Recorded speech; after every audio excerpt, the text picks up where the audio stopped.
Hello guys, this is Ankita Sharma. Today I will teach you most important topic of English grammar, which is preposition. Preposition बहुत important topic है for every competitive exams. हम preposition को concept के साथ पढ़ेंगे. preposition को पढ़ने में जनरली बच्चे गलती क्या करते हैं कि वो preposition को हिंदी के साथ रिलेट करके पढ़ते हैं, हिंदी ट्रांसलेट के. जो भी बच्चा preposition को हिंदी के साथ ट्रांसलेट करके पढ़ेगा उसका preposition का क्वेश्चन गलत हो जाएगा. preposition को हमें कंसेप्ट से सीखना होगा. अगर हम कंसेप्ट से preposition को सीखेंगे तो हमारा 100% इसका कोई भी क्वेश्चन गलत नहीं जाएगा. तो स्टार्ट करते हैं. preposition होता क्या है? preposition का मतलब क्या होता है? Pre position. प्री मतलब पहले की पोजीशन. प्रेपोजिशन हमें पहले की पोजीशन बताता है किसके? नाउन या प्रोनाउन से पहले आकर नाउन या प्रोनाउन का रिलेशन अन्य शब्दों से दिखाता है सेंटेंस के. ये नाउन या प्रोनाउन के बाद में भी आ सकता है, ऐसा ज़रूरी नहीं है कि पहले ही आए. उसका बाद में हम बताएंगे, उसको लेटर डिस्कस करेंगे. सबसे पहले देखो, जैसे for example I am in the class.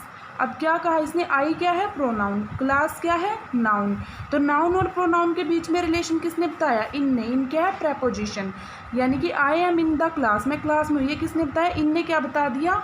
आई और क्लास यानी नाउन और प्रोनाउन के बीच में रिलेशन बताया.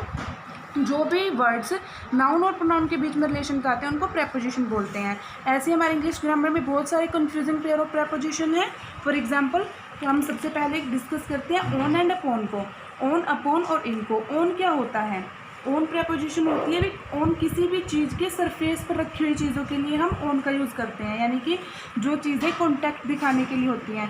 अगर कोई चीज़, जैसे कि ये पेन है, ये पेन किस पे? नोटबुक क्या है, तो हम क्या लिखेंगे इस पर? This pen is on the notebook, यानी कि इसके कॉन्टैक्ट में है. कोई भी चीज़ पूरे यूनिवर्स में कोई भी चीज़ अगर किसी सरफेस के कॉन्टैक्ट में है तो उसके साथ ऑन ही यूज़ होगा. जैसे कि फॉर एग्जांपल, जैसे ये क्या है? The cup of T is on the table. ये क्या है? टेबल के कॉन्टैक्ट में है, तो इसके लिए क्या यूज़ करेंगे? हम ऑन यूज़ करेंगे. On the other hand upon का यूज़ जान लेते हैं. बहुत से बच्चों को ऑन और अपॉन में कन्फ्यूज़न रहती है. अपॉन क्या होता है? अपॉन का मतलब भी ऊपर ही होता है. इसका ऑन का मतलब भी ऊपर होता है, किसी चीज़ के ऊपर होना, बट कॉन्टैक्ट में ऊपर होना, और स्टैटिक में यानी कि रेस्ट में ऊपर होना. बट लेकिन अपॉन इसका अपोजिट. अपॉन का मतलब भी होता है किसी चीज़ के ऊपर होना बट मोशन में ऊपर होना. जैसे कि the cat jumped upon the rat. Cat क्या है? रैट के ऊपर जंप करती है, यानी कि मोशन में आकर करती है ना जंप. तो इसलिए मोशन में अगर कोई किसी चीज़ के ऊपर है तो उसके साथ हम क्या करेंगे? अपॉन यूज़ करेंगे. जैसे cat jumped upon the table. अब क्योंकि मोशन में जंप कर रही है तो क्या करेंगे? अपॉन यूज़ करेंगे. अगर कोई भी दो चीज़ें आपस में कॉन्टैक्ट में हैं बट वो मोशन में आकर कॉन्टैक्ट में आई हैं तो उसके लिए क्या यूज़ करेंगे? हम अपॉन यूज़ करेंगे. और ऑन का दूसरा यूज़ क्या होता है? बॉडी पार्ट्स को टच करे. बॉडी पार्ट्स के लिए भी हम ऑन का यूज़ करते हैं. जैसे ink fell on his leg. Ink उसकी लेग पर गिर गई थी. इंक लेग पे गिरी थी ना, लेग टच. लेग क्या हमारा? Body part. तो इसके लिए क्या करेंगे? हम ऑन यूज़ करेंगे. जैसे my mother kissed me on forehead. Body part क्या है? फोरहेड के ऊपर किस किया, तो ऑन यूज़ करेंगे. I in case of any device, या फिर किसी भी डिवाइस, थर्ड यूज़ किया इसका, किसी भी डिवाइस या मशीन के लिए भी हम किसका यूज़ करते हैं? ऑन का यूज़ करते हैं. फॉर एग्जांपल फ़ोन हो गया, टेलीविज़न, कंप्यूटर एक्सेट्रा, बहुत सारे. जैसे कि Ram is talking with his friend on phone. Ram अपने फ्रेंड से किस पर बात कर रहा है? फ़ोन पर बात कर रहा है. तो उसके लिए क्या, कोई भी मशीन हो, कोई डिवाइस हो, तो उसके लिए हम क्या यूज़ करेंगे? ऑन का यूज़ करेंगे. जैसे ही परफॉर्म ही कैलकुलेशन ऑन कैलकुलेटर. वो आप कैलकुलेशन को कहाँ परफॉर्म करता था? कैलकुलेटर पर. He is making his assignment on computer. वह अपना असाइनमेंट कहाँ बना रहा है? किस पर बना रहा है? कंप्यूटर पर. यानी कोई भी मशीन हो, डिवाइस हो, तो उसके लिए क्या यूज़ करते हैं? हम ऑन यूज़ करते हैं. चलो आपको हम अब नेक्स्ट यूज़ पढ़ते हैं. डे और डेट. डे और डेट के साथ भी क्या होता है? ऑन का ही यूज़ होता है. जैसे कि he would come here on Sunday. Sunday, Monday, Tuesday, कोई भी डेट होगी, 12 फरवरी, 12 जनवरी, कोई भी एटसेट्रा. यानी डेट और डे के साथ क्या यूज़ करते हैं? हम ऑन का यूज़ करते हैं. जैसे he would come here on Sunday. वह संडे को यहाँ आएगा. तो क्या संडे को आएगा? डे. संडे क्या हो गया? डे हो गया. तो इसके साथ कौन सी प्रेपोजिशन यूज़ करेंगे? हम ऑन यूज़ करेंगे. जैसे Ram's birthday is on 12 January. Date आ गई और डे आ गई. डेट के साथ भी क्या यूज़ करते हैं? हम ऑन का यूज़ करते हैं. अब नेक्स्ट बहुत इंपॉर्टेंट कंसेप्ट क्या है? On time, in time. On time, in time. On time का मतलब क्या होता है? समय पर कोई चीज़ होना. और इन टाइम का मतलब होता है समय से. ऑन टाइम और इन टाइम में बहुत बच्चों को कन्फ्यूज़न रहता है। ऑन टाइम का मतलब क्या होता है, समय पर। इन दोनों का यूज़ देख लो। We reach the examination centre in time, हम एग्जामिनेशन सेंटर पर टाइम से पहुँचते हैं। टाइम से पहुँचते हैं यानी कि टाइम से का मतलब क्या होता है, अभी एग्जैक्ट टाइम पर नहीं, पर टाइम से पहुँचते हैं। और the examination starts on time, examination क्या होती है, ऑन टाइम यानी कि एग्जैक्ट टाइम पर स्टार्ट होती है। अगर हम एग्जामिनेशन ऑन इन टाइम पे स्टार्ट तो नहीं हो सकती ना, ऑन टाइम पे स्टार्ट होती है बिल्कुल। अगर एग्जैक्ट टाइम की कहीं बात आई तो उसके लिए क्या यूज़ होता है, ऑन टाइम। और समय से कोई भी चीज़ हो रही है तो उसके साथ क्या यूज़ होता है, इन टाइम। जैसे हम एग्जामिनेशन सेंटर पे ऑन टाइम तो नहीं पहुंच सकते, हमें तो एग्ज़ाम कंडक्ट होने से कुछ देर पहले पहुंचना पड़ता है, तो इसके लिए हम एग्जामिनेशन सेंटर पे कैसे पहुंचते हैं, इन टाइम पे। तो इन टाइम यानी कि टाइम से। अब देख लेते हैं नेक्स्ट प्रपोजिशन इन और इनटू में जो कन्फ्यूजिंग पेयर है हम इसको डिस्कस करते हैं। इन क्या होता है, इन होता है किसी भी चीज़ के अंदर होना, यानी कि कवर्ड चीज़ के अंदर होना किसी भी। जैसे this toffee is on is in container आएगा, हम ऑन नहीं यूज़ कर सकते क्योंकि ये इसके अंदर है। अगर किसी भी चीज़ के अंदर हो या ऊपर से बंद हो या बंद भी ना हो, जैसे we are sitting in the classroom. Classroom क्या है, जिसकी मतलब 4 दीवारी है, बाहर से बंद है, तो बंद चीज़ों के अंदर हो कुछ भी तो उसके अंदर होना के लिए किस चीज़ का यूज़ होता है, इन प्रपोजिशन का यूज़ होता है। और इनटू का क्या होता है, इनटू का मतलब होता है अंदर होना बट मोशन में। जैसे the boy is jumped into the river, जो बॉय है वो रिवर के अंदर छलांग लगाता है। छलांग कैसे लगाएगा, मोशन में। तो जम्प्ड के साथ किसका हम इन प्रपोजिशन का यहाँ पे यूज़ नहीं कर सकते। अंदर है बट मोशन में आकर अंदर आया है, तो क्या आएगा इसके, ये इनटू प्रपोजिशन यूज़ होगी। अब नोट, जैसे एंटर है, इसमें एक्सेप्शन है, एंटर के साथ हम इनटू का यूज़ नहीं कर सकते। एंटर के साथ जनरली इनटू का यूज़ नहीं कर सकते, लेकिन कई जगह पे कर सकते हैं। जैसे कि ही एंटर्ड इनटू द रूम, वह रूम में आया था। एंटर्ड इनटू द रूम हम यूज़ नहीं कर सकते, गलत हो गया, यहाँ से हमें इनटू को हटाना पड़ेगा। बट लेकिन अगर हम किसी एग्रीमेंट में एंटर करते हैं, अगर हम किसी अलायंस में एंटर करते हैं, तो उसके लिए उसके सिर्फ ओनली एग्रीमेंट और अलायंस के लिए हम एंटर के साथ इनटू का यूज़ कर सकते हैं। किसी रूम में, ऑफिस में, घर में, प्लॉट में, कहीं भी अगर हम एंटर करें, चलकर एंटर करें, तो उस केस में हम एंटर के साथ इनटू का यूज़ कभी भी नहीं कर सकते। आपको ये बात समझ आई। एंटर के साथ इनटू का यूज़ तभी होगा जब हम किसी एग्रीमेंट में या फिर किसी अलायंस में एंटर करें। जैसे ही entered into an agreement with Malhotras, कि उसने मल्होत्रा के साथ किसी एग्रीमेंट में एंटर किया, तो एग्रीमेंट में एंटर किया तो एंटर के साथ इनटू का यूज़ हो सकता है। बट लेकिन अगर यहाँ पे मैं एग्रीमेंट को हटाकर रिमूव कर दूँ और यहाँ पे लिख दूँ ही एंटर्ड इनटू एन ऑफिस लिख दूँ, तो यहाँ पे क्या होगा, ये गलत हो जाएगा, यहाँ पे हम इनटू का यूज़ नहीं कर सकते। नेक्स्ट प्रपोजिशन को हम डिस्कस करते हैं, among and between. Among and between में क्या होता है, बिटवीन क्या होता है, बेसिकली हम दो चीज़ों के लिए बिटवीन का यूज़ करते हैं। और अमंग का यूज़ क्या करते हैं, हम दो से ज़्यादा के लिए किसका यूज़ करते हैं, अमंग का यूज़ करते हैं। दो के लिए किसका यूज़ करते हैं, बिटवीन का। दो से ज़्यादा चीज़ों के लिए किसका यूज़ करते हैं, अमंग का। बिटवीन का मतलब होता है दो के बीच में।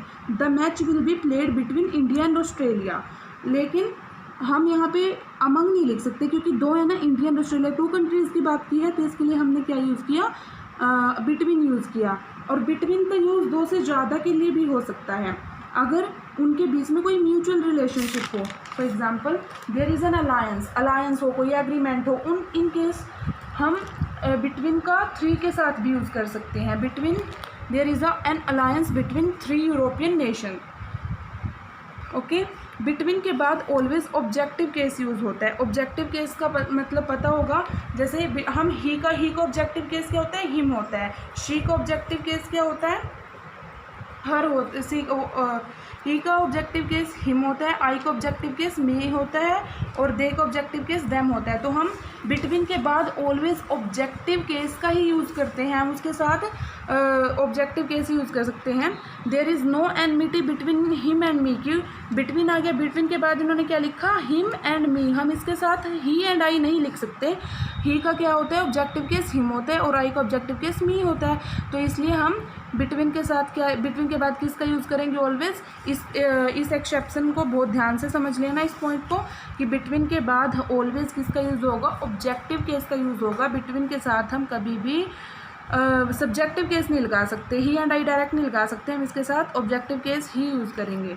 नेक्स्ट क्या है, use and conjunction after between. Between के बाद कौन सी, बिटवीन के साथ कौन सी कंजक्शन का पेयर बनता है, बिटवीन एंड का पेयर होता है, तो बिटवीन के साथ कौन सी कंजक्शन यूज़ होगी, एंड कंजक्शन यूज़ होगी।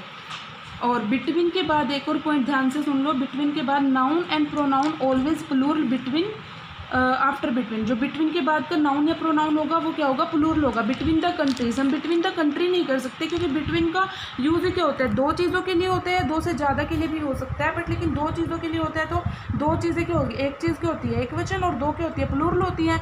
तो बिटवीन के लिए हमेशा क्या होगा, बिटवीन के बाद वाला जो नाउन या प्रोनाउन जो भी होगा वो ऑलवेज कैसा होगा, प्लूरल होगा। अब नेक्स्ट क्या देखते हैं, don't use each and every after between. Each and every किसको शो करते हैं, बेसिकली ये इंडिविजुअल को शो करता है, बट लेकिन हमारे बिटवीन के बाद हम बिटवीन का जैसे यूज ही बिटवीन का दो चीज़ों के लिए होता है, तो इसके साथ ईच और एवरी का यूज़ तो हम कर ही नहीं सकते। एग्जामिनर क्या करते हैं, ईच और एवरी को देकर ही एरर फाउंडिंग दे देता है और एरर में बच्चे मिस्टेक कराते हैं। ईच एंड एवरी अगर कभी भी बिटवीन के आसपास दिखे या बिटवीन के बाद में कभी ईच एवरी दिखे तो उसको गलत कर देना, क्योंकि ईच एंड एवरी बिटवीन के साथ बाद में नहीं आ सकता। बिटवीन के साथ ईच एंड एवरी का यूज़ हो ही नहीं सकता, क्योंकि बिटवीन का यूज़ ही दो से ज़्यादा चीज़ों के लिए, दो के लिए होता है। नेक्स्ट प्रपोजिशन बहुत इंपॉर्टेंट है, ओवर। ओवर में बच्चों को बहुत कंफ्यूजन रहता है।